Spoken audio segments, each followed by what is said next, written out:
So finally season 3 का episode 4 आ चुका है, जो कि पिछले सीजन आए what if Thor partied on earth का आगे का पार्ट है, जिसके अंदर हमें ये दिखाया जाता है कि जो पिछले पार्ट में हॉवर्ड डक और डार्सी एक दूसरे को डेट करते हैं, वो डेटिंग से काफी आगे चला जाता है, जहाँ पर हम देख पाते हैं कि इन दोनों ने शादी कर ली है और इनका एक बच्चा भी होता है, जो कि असल में एक अंडा है। अब ये मत पूछना कि ये कैसे हुआ, क्योंकि हमें इसका जवाब इस एपिसोड में भी नहीं मिला, बस दिखा दिया गया है। तो चलिए अब आगे बढ़ते हैं। तो बॉस हमें ये दिखाया जाता है कि ये लोग उसका टेक केयर कर रहे होते हैं कि तभी ग्रैंड मास्टर इनको इनवाइट करता है अपने शिप में पार्टी के लिए, और ये लोग उसके लिए हाँ बोल देते हैं। जहाँ पर इनका जब वार्म वेलकम होता है, उसके बाद ग्रैंड मास्टर इनके पास आकर कहता है कि आप इस बच्चे को इन नानी लोग को सौंप दो और चलो हमारे साथ मेगा पार्टी ज्वाइन करो। डार्सी एंड डक ऐसा ही करते हैं, और जब ये लोग उस मेगा पार्टी में जाके बैठते हैं तो वहाँ का मेन्यू कार्ड पढ़ते हैं, जिसको डार्सी तो पहले पढ़ नहीं पाती है, लेकिन डक उसको ट्रांसलेट करता है। एंड जब तक वो ट्रांसलेट करता है, उसको पता चलता है कि ये मेगा पार्टी इसलिए रखी गई है क्योंकि यहाँ पर ये इनके बच्चे को ही खाने वाले हैं, मतलब कि उस अंडे को। और हम लोग देख पाते हैं कि वहाँ पे वो शेफ उसको बनाने ही जा रहा होता है कि तभी वहाँ पर योंडू आ जाता है, जो कि उस अंडे को लेकर वहाँ से भाग जाता है, जिसका पीछा हॉवर्ड द डक और डार्सी करते हैं। लेकिन योंडू किसी तरह निकल जाता है और ये लोग भी स्पेस में फंस जाते हैं, जिसके बाद से डार्सी शील्ड को कांटेक्ट करती है, जहाँ पे निक फ्यूरी ये इन्फॉर्म करता है कि अभी उनकी फर्स्ट प्रायोरिटी यही है कि उनके बच्चे को ढूंढा जाए। जिस पर डार्सी पूछती है कि ऐसा क्यों है कि अचानक से पूरी दुनिया मेरे बच्चे के पीछे पड़ गई है। तो यहाँ पे शील्ड उनको बताती है कि क्या तुम कन्वर्जेंस के बारे में जानते हो, जिस पर हॉवर्ड कहता है कि ये तो उसी दिन है जिस दिन हमारा बच्चा जन्मा था। निक फ्यूरी बात को कंटिन्यू करते हुए कहता है कि ऐसा माना जा रहा है कि उसके अंदर एक बहुत ही पावरफुल एनर्जी या फिर बीइंग है, एंड इसीलिए सब उसके पीछे पड़े हैं। कि तभी वहाँ मौजूद कोल्सन निक फ्यूरी के कान में कुछ फुसफुसाता है, जिसको हम पहले तो सुन नहीं पाते हैं, लेकिन फिर हॉवर्ड द डक एक सेटिंग करता है, जिसके बाद से हमें क्लियरली सुनाई देता है कि एक रेवेजर को स्पॉट किया गया है नोवेयर में। हॉवर्ड द डक समझ जाता है कि जो योंडू था वो उस अंडे को ले गया है कलेक्टर के पास, और वो शिप को उसी दिशा में मोड़ देता है। इसके बाद हम देखते हैं कि योंडू उस अंडे को ले जाकर कलेक्टर को देने वाला होता है, बट यहाँ पर रिवील होता है कि कलेक्टर अब खुद कलेक्ट हो चुका है, और उसको कलेक्ट करने वाला और कोई नहीं बल्कि काइसिलियस है। यहाँ पर वो उस अंडे की डिमांड करता है, लेकिन योंडू कहता है कि अब दाम बढ़ गया है। लेकिन काइसिलियस अपने मैजिक का इस्तेमाल करके उससे वो अंडा ले लेता है, और उसे भी डार्क डायमेंशन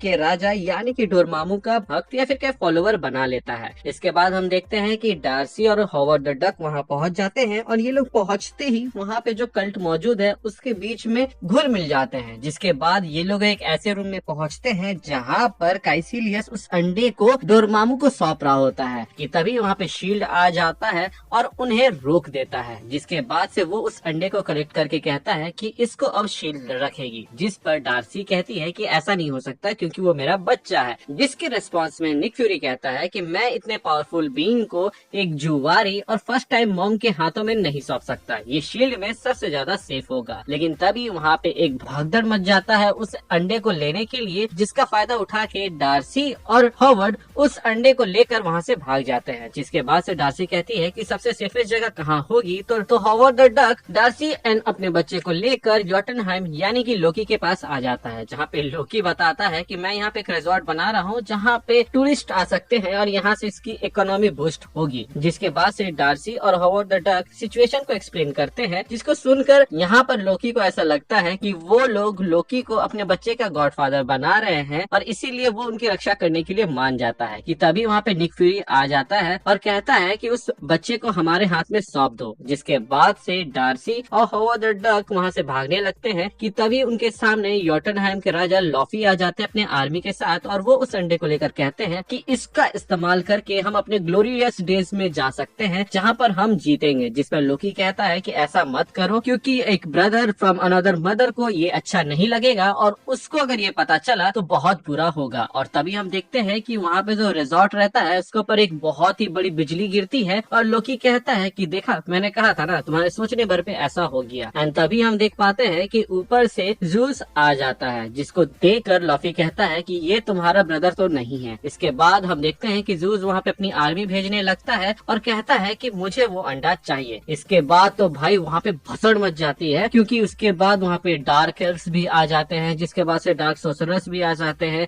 मतलब ऐसा समझ लो कि मार्वल सिनेमैटिक यूनिवर्स में जो है सब उसके पीछे पड़ जाता है। इवन थैनोस तक वहाँ पे आ जाता है और फिर वो सब उस अंडे के पीछे ही पड़े रहते हैं। डार्सी और हॉवर्ड द डक किसी तरह कोशिश करके उसको भाग रहे होते हैं इधर से उधर। अल्टीमेटली एक जगह जाकर वो लोग रुक जाते हैं और उसके बाद से वो देखते हैं कि चारों ओर से उसके तरफ एक पूरी फौज बढ़ रही है सिर्फ उस अंडे को कलेक्ट करने के लिए। कि तभी वहाँ पे हॉवर्ड और डार्सी अपना फेवरेट गाना गाते हैं, जिसके बाद हमें एक जादू होते हुए दिखता है और वहाँ पर हम देख पाते हैं कि वो अंडा ग्लो करने लगता है और फिर वो अपने झटके से जो भी आर्मी उसके तरफ आ रही होती है उसको झटका देने लगती है। ये थोड़ी देर तक काम करता है, लेकिन फिर वो भीड़ डार्सी और हॉवर्ड डक को पूरे तरीके से कंजेशन में दबाने लगती है एंड तभी वहाँ पर वो अंडा फूट जाता है और जो भी वहाँ मौजूद रहता है सबको झटका लगता है, जिसके बाद से सब वहाँ से गायब हो जाते हैं। या तो वो सब इवेपोरेट हो गए या तो फिर खत्म हो गए और फिर हम फाइनली उस बेबी को देख पाते हैं जो कि काफी क्यूटी से लग रहा होता है। इसके बाद से ये दोनों उसको देखकर खुश हो रहे होते हैं कि तभी वहाँ पर निक फ्यूरी आता है एंड कहता है कि तुम अपने बच्चे को रख सकते हो। शायद इसलिए एज उसने देख लिया कि अगर वो जबरदस्ती करेगा तो शायद वो बाकियों के जैसा मारा जाए या कहीं और टेलीपोर्ट हो जाए। जिसके बाद हम देखते हैं कि लोकी एंड लॉफी